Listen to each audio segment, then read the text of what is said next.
Is this thing on? Yo, what's up, y'all? Check this out, bro. I know. Listen, I know. Let me exit this one. I know this is not supposed to be on my main channel, bro. But this has blown me away. I was watching this specific video of Cash Nasty reacting to it, man. It's SpongeBob Conspiracy. Now, I know you're like, oh, really? A SpongeBob Conspiracy? But this dude come with the facts. He comes with the facts. And I didn't want to upload this to my reaction channel. And it wasn't like, this isn't like a filler video because I can't upload a UFC video. It takes me no time to record a UFC video, honestly. But this here, I had to put it on the main channel, bro. Because this fucked me up. And if it messed me up, and you were a fan of SpongeBob, and you watched it growing up, it's going to mess you up too. Alright? Let's get into it. Are the Bikini Bottom citizens the result of nuclear radiation? Who is Pearl's mother? What is the Krabby Patty's secret formula? These are by far the three biggest questions in the show SpongeBob's. And I'm telling you, like, when I tell you he comes with the facts, he comes with the facts. I'm talking about, just wait. SquarePants. And today I'm going to be answering all three of them and more with just one theory. Get ready for the darkest SpongeBob conspiracy you'll ever see. This is the evolution theory.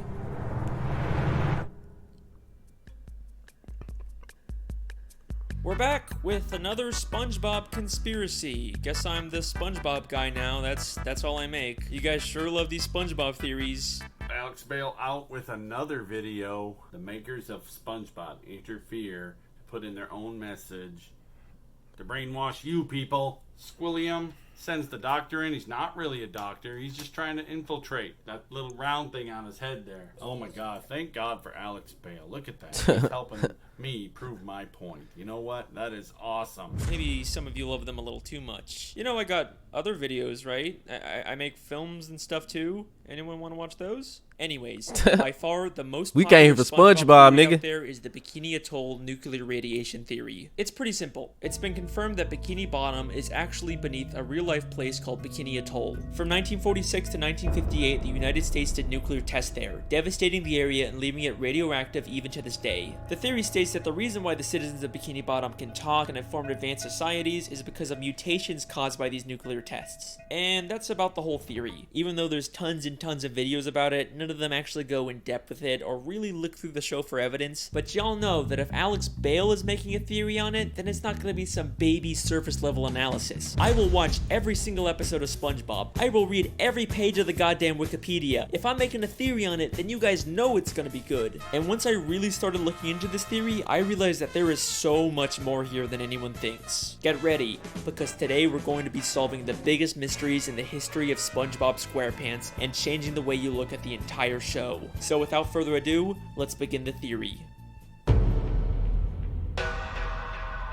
Man, let's get it. In order to find out whether the Bikini Atoll theory is true, we first have to determine whether fish talking and being so intelligent is unique to Bikini Bottom, or if that's just the way the SpongeBob universe works. You know, it could just be that all animals in this world are able to talk, and that's completely normal because at the end of the day, SpongeBob is still just a cartoon. Well, if we take a look at Season 10, Episode 10, Feral Friends, we get a bit of a hint about how the SpongeBob world works. In this episode, a green moon appears and transforms all the characters into less cartoony, real-life versions. And I'm not gonna lie, y'all, I didn't see this episode. I never saw this episode, so this was new to me. Of themselves. SpongeBob, hat trick. Just like in real life, they can't talk and end up trying to eat each other. The French narrator is watching all this unfold, and he says this very important line. I have been monitoring the behavior of the green moon all day. It is called Neptune's moon. Every 100 years, it de-evolves everyone in Bikini Bottom into primal fish. Every 100 years, it de-evolves everyone in Bikini Bottom into primal fish. So this implies that the characters in Bikini Bottom are more evolved and were once like these primal fish. But this doesn't prove that the evolution only exists in Bikini Bottom. It could still be a worldwide phenomenon. Remember that bonus DVD clip I found in my television theory? It was about humans studying fish in Bikini Bottom because of their intelligence. Land-loving scientists have tried to learn the secret secrets of intelligence. Their studies led them to the sea, where the citizens of one undersea colony demonstrated a genius so enormous, the scientists felt compelled to record their actions for use in teaching mankind how to live better. This makes it sound an awful lot like the fish in Bikini Bottom actually are uniquely evolved and it's not some worldwide phase. Then, in the SpongeBob 20-year anniversary special, SpongeBob's Big Birthday Blowout, we get a major piece of evidence for this theory. SpongeBob and Patrick take a tour of the surface world and eventually go to a fish store and see some very realistic, less evolved fish. It's crazy. He break this down something nasty. Monsters would want to keep fish folk in jail like this. They're so beautiful. They can't talk back to SpongeBob and Patrick, and they're actually able to swim freely through the water instead of being affected by gravity. They are clearly showing us that both evolved and primitive fish exist in this universe at the same time. Now, sometimes we've seen Bikini Bottom characters represented as realistic fish like this, but only when they're out of water, never while they're still in water like these fish. We even see this again in the beginning of the third SpongeBob movie, Sponge on the Run. The movie opens with a coral reef full of these realistic primal fish, but eventually we get to Bikini Bottom where the more evolved fish live. So there you go, direct proof that the citizens of Bikini Bottom are uniquely evolved. This is a very deliberate world building choice for the creators to make. So I guess that kind of confirms the Bikini Atoll theory. Theory confirmed! We did it! Woo! Well, let's hold on for a second. As much as I'd love to call this theory complete, there's actually one major piece of evidence that gives me some resistance. Something I've never... Y'all, this not even the... Wait until like he get to the end when he start talking about Mr. Krabs, bro. I'm not gonna spoil it for y'all, but man, seen anyone else bring up when talking about this theory. Prehistoric Bikini Bottom. We've seen episodes like UGG or SB129 that show Bikini Bottom millions of years in the past, but we still see evolved versions of SpongeBob and Patrick. Sure, they may not be super intelligent or advanced, but they're still clearly way more evolved than the primitive, realistic versions we see in Feral Friends or in the fish store. So, how are we seeing these evolutions millions of years before the Bikini Atoll tests? Well, unfortunately, I think the only conclusion is that the Bikini Atoll theory just isn't true. I mean, clearly something has caused Bikini Bottom citizens to be uniquely evolved, there's no denying that. But whatever caused it took place millions of years ago and couldn't have been the Bikini Atoll nuclear tests. Then, what really caused the evolution? In the entire show, the only thing we've seen that directly affects the evolution of characters is the Green Moon and Feral Friends. Except the French narrator specifically calls it Neptune's moon. It is called Neptune's moon. Named after the ruler of the seven seas, King Neptune. King Neptune is a character who's been around since the beginning of the sea. He's a character who the Bikini Bottom citizens view as their god. And he's a character who has the ability to change fish into other forms. What the? Oops. King Neptune used his magic to turn the fish of the sea into more evolved subjects for him to rule over. He's the one who's been behind it all this time. Now, I could spend this entire video talking about King Neptune and his weird continuity and contradictions in the show, but I'll save that for another theory. What I'd much rather talk about are the implications of having evolved and primitive fish coexisting in the sea. Now, we know that this evolution isn't specific to just Bikini Bottom. We've seen different cities and places far across the ocean that still have talking fish, which makes sense because the marine life in Bikini Bottom has evolved to resemble humans, so it's no surprise that just like my humans, man they've Shores was sitting on his expanded tummy. beyond Bikini Bottom and colonized other areas of the sea. But now, I have an interesting question for you. What is the relationship between evolved fish and primitive unevolved fish? Well, they probably just peacefully coexist in the sea without bothering each other. You know, just like real-life humans and animals. Wait a second.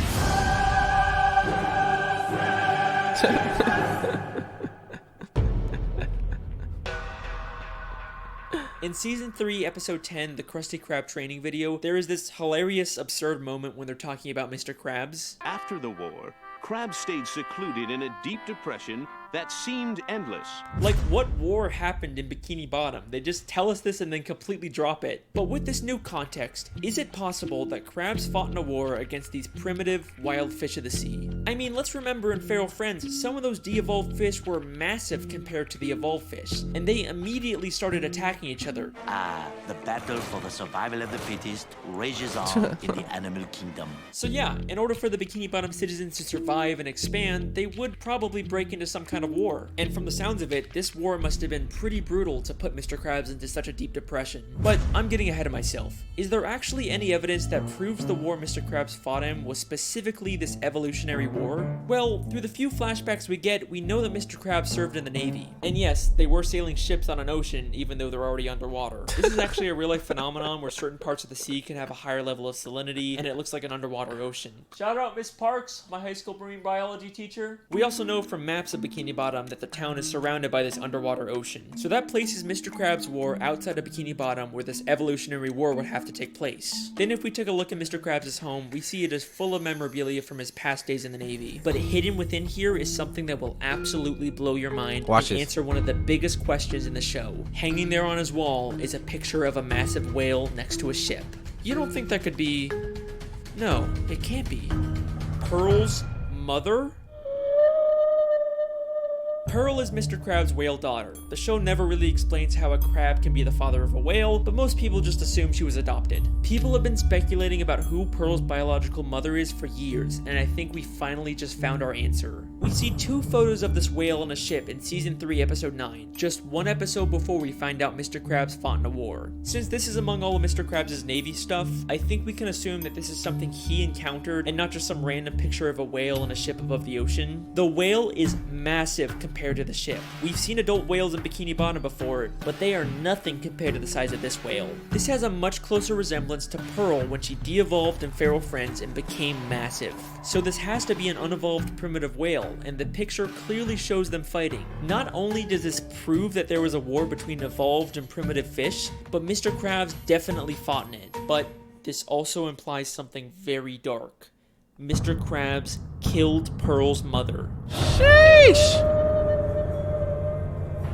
The only direct reference we get in the show to Pearl's mother is one of Mr. Krabs' many sayings, Mother of Pearl. Mother of Pearl! Mother of Pearl! Holy Mother of Pearl! He uses it in places something like, holy crap, or... This ain't got nothing to do with this, but that boy Mr. Krabs was cheap.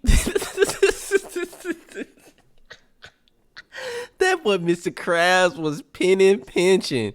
Like, boy, if he could get a penny out, I'm talking about you could be his long life best friend. He gonna trade you for 3 nickels, 2 dimes, and 6 pennies, bro. He gonna get you out of there.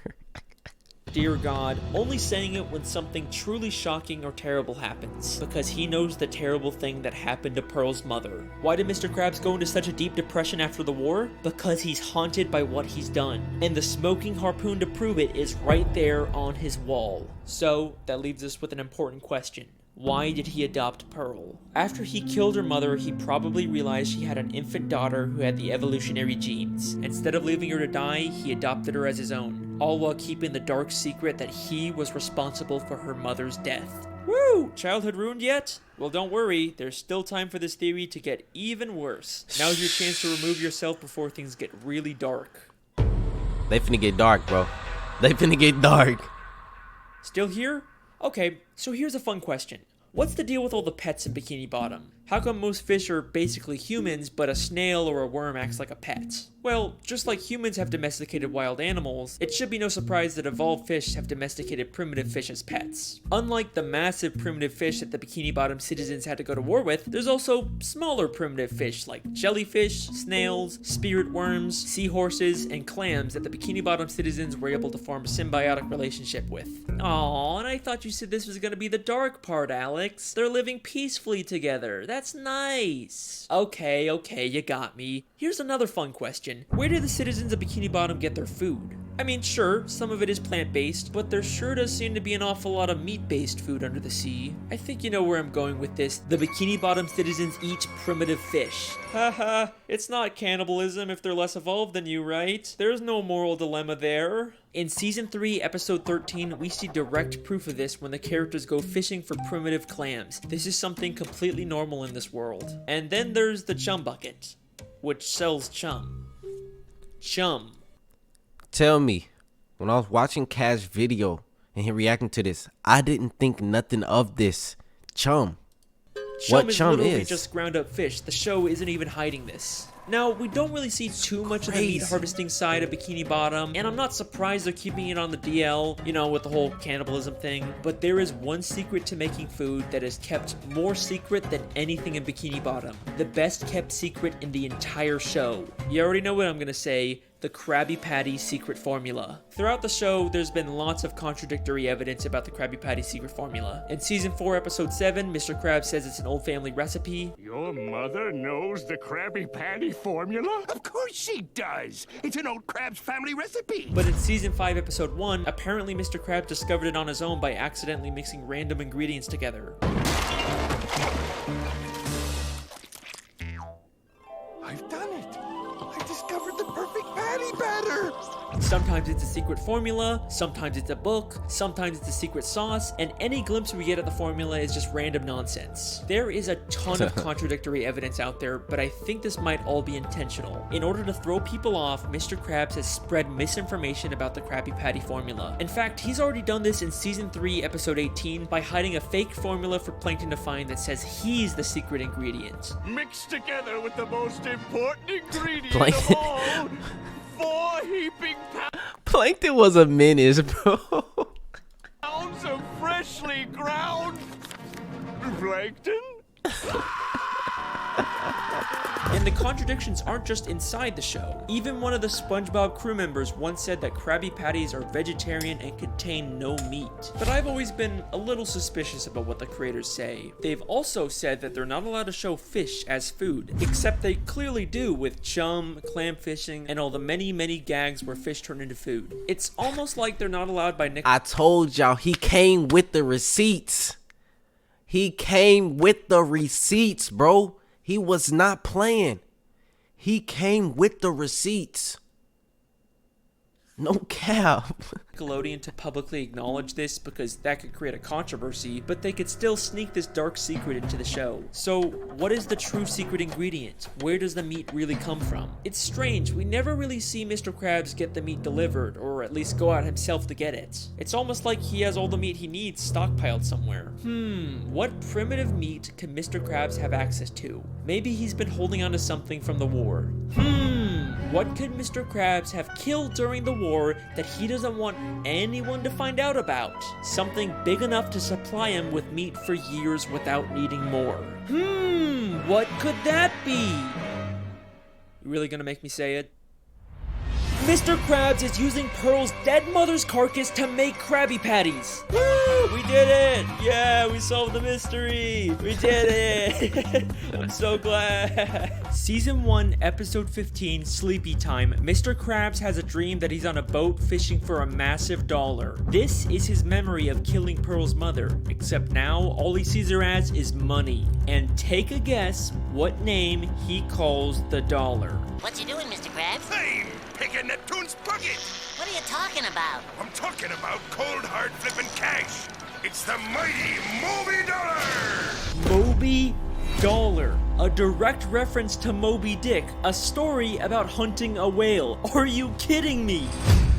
Come on. That is the evolution theory. I warned you guys this would be a dark one. The Bikini Atoll theory, King Neptune, Pearl's mother, the Krabby Patty formula. We hit everything in this theory. Even if you don't agree with all of it, you gotta admit a lot of this makes sense. Eugene Krab's aspirations for money and greed have caused him to do terrible things. At least his love for Pearl seems to be real, so maybe there's some small amount of good in him. And even though Pearl's mother probably provides tons of meat, eventually he's gonna run out and he'll have to face what he's done. Well, unless of course there's another whale he has access to. Nope. No. No. Mr. Krabs wouldn't do that. He loves Pearl. He's not just raising her for Krabby Patty meat. Even Mr. Krabs isn't that much of a monster. From every side I've ever seen to the sweetest sound I've heard, I'd gladly give up everything for all the money that I've earned. Huh. Well, alrighty then, that's the end of that theory. Just gonna end it here before there's any more dark plot twists. You guys have been insanely supportive with these SpongeBob theories, so I guess I have to make more. I've been your host, Alex Bale. Thanks for watching. Hey, I told y'all, bro. it blew my mind. I'm gonna watch the other conspiracy theories too, and I'm gonna upload these to my main channel probably, bro. Y'all gotta, if I'm gonna get my childhood, you know what I'm saying, one of my childhood TV shows smash into the ground, you are too. You are too, bro. I'm telling you, it's crazy, right? If you watch until the end, bro, you're mind blown. Most people that watched until the end are probably people that actually watched SpongeBob because they got so intrigued and so into it. But people that didn't, even if you were into SpongeBob, you didn't. I understand, bro. It's all love. But hey, hope y'all enjoyed the video, man. I'm out. Peace.